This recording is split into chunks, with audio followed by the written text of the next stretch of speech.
ইস, বিয়েবাড়ির রোস্ট।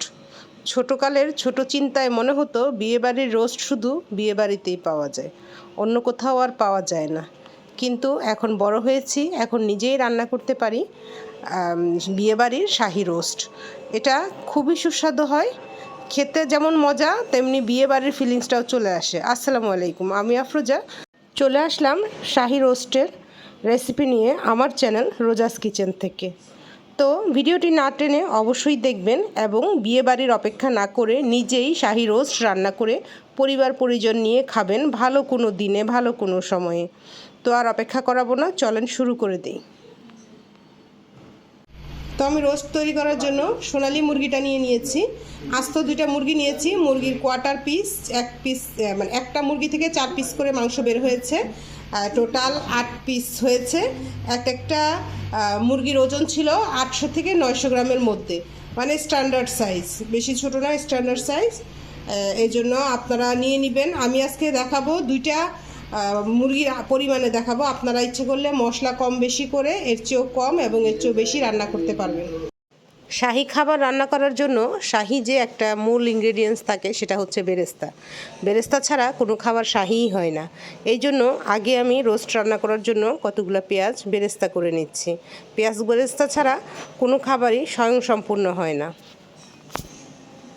তো রোস্ট তৈরি করার জন্য আমি একটা পাত্র চুলায় তুলে দিলাম এবং এর মাঝে তেল দিয়ে দিলাম। রোস্টে একটু তেল বেশি লাগে, রোস্টে কিন্তু একটু তেল বেশি লাগে।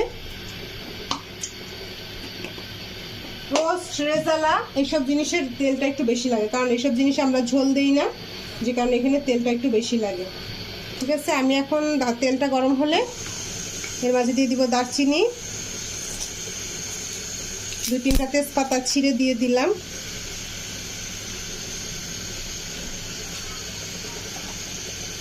দিয়ে দিলাম 4-5টা লং, আর দিয়ে দিব 4-5টা এলাচ। দিয়ে দিলাম 4-5টা এলাচ। ওগুলো গরম হতে হতে আমি এর মাঝে দিয়ে দিব পেঁয়াজ।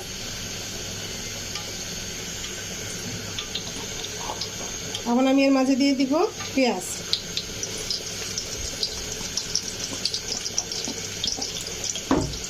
পেঁয়াজ আমি বেরেস্তা দিব,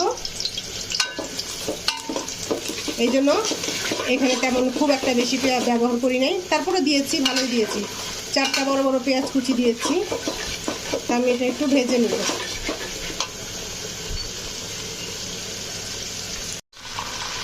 আমি এর ভিতরে পেঁয়াজটার ভিতরে একটু পানি দিয়ে নিলাম। পেঁয়াজটা পুরো ভেজে নিয়েছি, তার মাঝে একটু পানি দিয়ে নিলাম, কারণ নাহলে মশলাগুলো পুড়ে যাবে, মশলা দিলে পুড়ে যাবে। আমার যেহেতু 2টা মুরগি 1.5 কেজির মতো মাংস, এই জন্য আমি 1.5 টেবিল চামচ আদা বাটা দিলাম, 1.5 টেবিল চামচ আদা বাটা দিলাম, 1.5 টেবিল চামচ রসুন বাটা দিব, কারণ আমার মুরগি প্রায় 1.5 কেজির মতো। 1 কেজি হলে 1 টেবিল চামচ দিবেন, আর 2 কেজি হলে 2 টেবিল চামচ দিবেন, 1.5 কেজি হলে 1.5 টেবিল চামচ দিবেন। আর জিরা বাটা দিয়ে দিলাম 1 টেবিল চামচ। আমি বাটা দিলাম, জিরাটা আমি বেটে দিলাম। আমার বাটা জিরার ফ্লেভারটা ভালো লাগে, গুঁড়াটা ফ্লেভার যেন আমার মনে হয় কম কম লাগে, এই জন্য আমি বাটা দিলাম। তারপরে দিয়ে দিব বাদাম বাটা। বাদাম বাটা দিয়ে দিলাম 1.5 টেবিল চামচ। বাদাম বাটা দিয়ে দিলাম 1.5 টেবিল চামচ।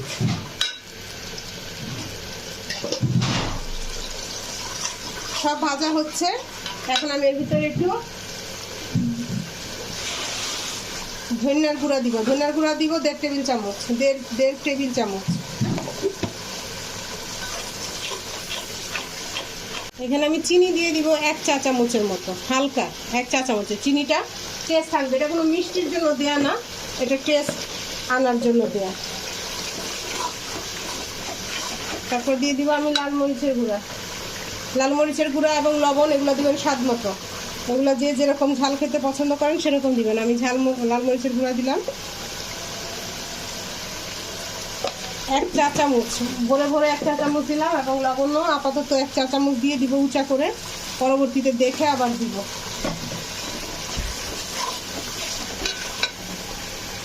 আগুনটা কমিয়ে দিলাম।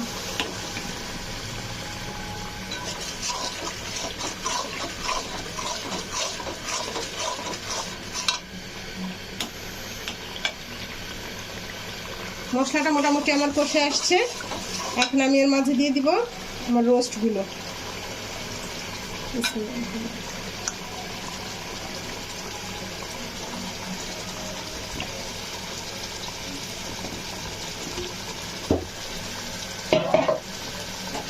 রোস্টগুলো আমি এর মাঝে দিয়ে দেব। এখন একটু নাড়াচাড়া করব।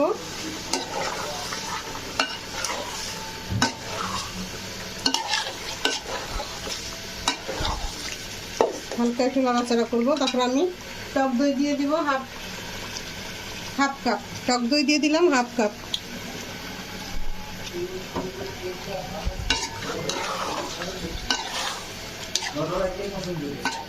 টক দই দিয়ে দিলাম হাফ কাপ। এখন আমি এটা সুন্দর করে ঢেকে দিব।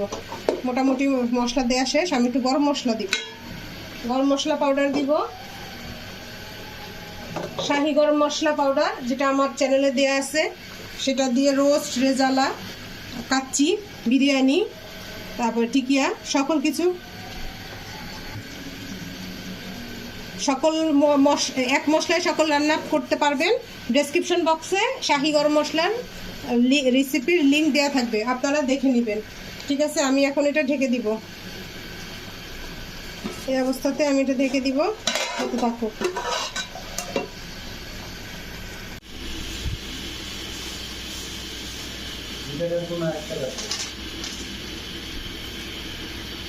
তো আমি এই মাওয়া রেডি করে নিচ্ছি। আমার রোস্টের রেজালাতে সব কিছুতেই এই মাওয়া যায়। তো আমি মাওয়াটা ক্রাশ করে নিচ্ছি।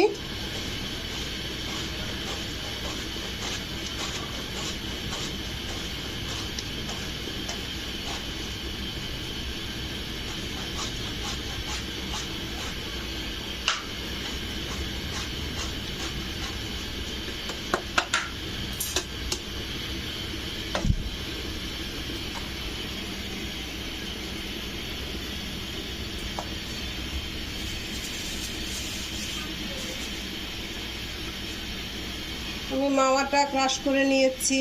আর এখানে নিলাম বেরেস্তা,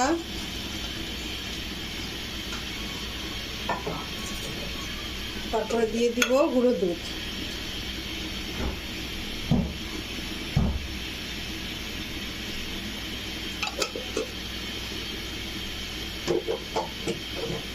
এটা আমি সুন্দর করে ভেঙে নিব। বেরেস্তাগুলা, মাওয়াগুলা, দুধগুলা মিক্সড করে ফেলবো সবগুলা। এটাই হচ্ছে শাহি ফ্লেভারের, শাহি মশলার মূল ইনগ্রিডিয়েন্টস, যেটা হচ্ছে মাওয়া, বেরেস্তা, দুধ। এই দুইটার মিশ্রণে একটা যে পেস্ট তৈরি হয়, এটাই আপনার রেজালা রোস্টের জান। আমার রোস্টটা প্রায় হয়ে গেছে। আপনারা চাইলে অনেকে এইখানে কালার ব্যবহার করতে পারবেন। আমি কালার দিই নাই, আপনারা ইচ্ছা করলে আমরা মাঝে মাঝে কালার দিই, আজকে দিলাম না কালারটা।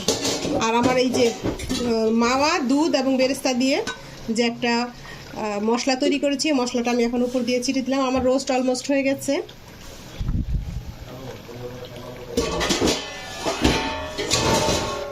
এখন আমি এর মধ্যে একে একে করে সব মশলা দিয়ে দিব। দিয়ে দিলাম একটু কিশমিশ, দিয়ে দিব কয়টা আলু বুখারা,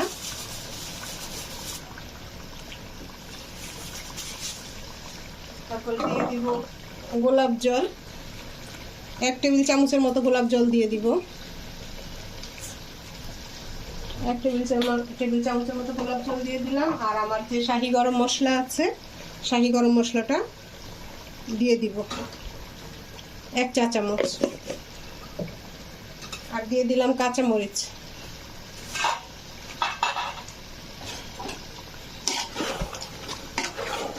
ঠিক এই অবস্থাতে আমি এখন রেখে দিব আমার রোস্টটা।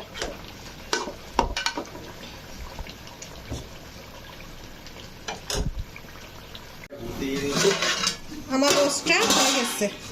আমি একটু এভাবে নেড়ে দিব। আমার যে মশলার মিশ্রণটা দিয়েছিলাম সেটাও মিলে গেছে, আমার মশলাটাও হয়ে গেছে। এই যে আমার রোস্ট হয়ে গেছে। এখন আমি পরিবেশনে চলে যাব। সব মশলা শেষে দেওয়ার সাথে সাথে আমি কিন্তু 2 টেবিল চামচ ঘিও দিয়েছি, যেটা কি না অফ ক্যামেরায় হয়ে গেছে, ক্যামেরা অন করতে ভুলে গিয়েছিলাম। তো ভিউয়ার্স, তৈরি হয়ে গেল আমার শাহি চিকেন রোস্ট, বিয়েবাড়ির রোস্ট, যেটা খাওয়ার জন্য আমরা অপেক্ষা করি। কারো দাওয়াত আসলে বিয়েবাড়ির রোস্ট খাবো, তো আপনাকে আর অপেক্ষা করতে হবে না, ঘরে বসেই তৈরি করে খেতে পারবেন বিয়েবাড়ির রোস্ট। আমার ভিডিওটি যদি ভালো লেগে থাকে অবশ্যই লাইক, কমেন্ট, শেয়ার করে দিবেন এবং নতুন নতুন ভিডিও পাওয়ার জন্য বেল আইকনটি বাজিয়ে দিবেন। সবাই ভালো থাকবেন, আমার জন্য দোয়া করবেন। আবার দেখা হবে নতুন কোনো রেসিপিতে। সেই পর্যন্ত আল্লাহ হাফেজ এবং অবশ্যই রান্না করে খাবেন।